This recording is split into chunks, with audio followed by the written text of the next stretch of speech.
মেয়েরা নাকি মায়ের জাত, সত্যিই কি তাই?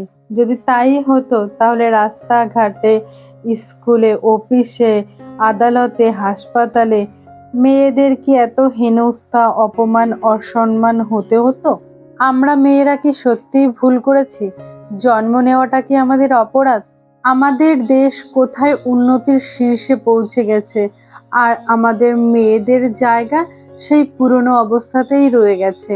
কিছু কিছু মেয়েরা মহাকাশে যাচ্ছে, প্লেন চালাচ্ছে, কেউ হচ্ছে ডাক্তার, কেউ হচ্ছে ইঞ্জিনিয়ার, কেউ চালাচ্ছে কোম্পানি। আর আমাদের দেশের মেয়েদের স্বপ্ন দেখাই তো দূরের কথা, বাঁচতে হচ্ছে ভয়ে ভয়ে।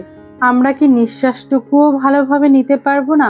আমাদের কি ভয়ে ভয়েই কাটতে হবে পুরোটা জীবন? আমরা কি স্বপ্ন দেখবো না ডাক্তার হওয়ার, উকিল হওয়ার, ইঞ্জিনিয়ার হওয়ার? আমাদের কি প্রতি পদে পদে অপমানই হতে হবে? প্রতিবাদ জানাতে গেলে, অন্যায়ের বিরুদ্ধে লড়তে গেলে প্রাণটাই দিয়ে দিতে হবে ওই নৃশংস পশুদের কাছে? এজন্যই বুঝি রাজা রামমোহন রায়, ঈশ্বরচন্দ্র বিদ্যাসাগর, এছাড়া নানান মহান মুনি ঋষিরা নারীদের হয়ে লড়েছিল সমাজের বিরুদ্ধে। ওনারা নারীদের জন্য কিছু করেছিল, কিন্তু আজকের সমাজ ব্যবস্থা সেটা ধরে রাখতে পারেনি। সমাজের কিছু মুখোশধারী, যারা পশুর চেয়েও অধম, যারা নিজেদের পদের অপব্যবহার করে প্রতিনিয়ত মেয়েদের উপর নির্যাতন করে চলেছে, তারা কি ধরা পড়বে না? তারা কি সাজা পাবে না? নাকি এভাবেই তারা সুযোগের সদ্ব্যবহার করে দিনের পর দিন নারীদের উপর নির্যাতন করতেই থাকবে?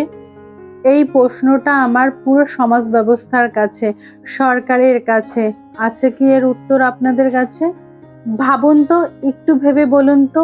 সবকিছুই জানেন, সবকিছুই দেখছেন, সবকিছুই বুঝছেন, সবকিছুর প্রমাণও নিজেদের কাছে আছে, তাহলে কেন চুপ থাকা?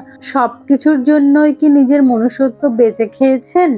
এই যে কন্যাশ্রী, শিক্ষাশ্রী, লক্ষ্মীর ভান্ডার, এইসব না করে মেয়েদের একটু নিরাপত্তা দিন, দেখবেন এতেই মেয়েরা নিজেদের পায়ে দাঁড়িয়ে নিজের সাথে সাথে নিজের ফ্যামিলিরও দেখভাল করতে পারছে।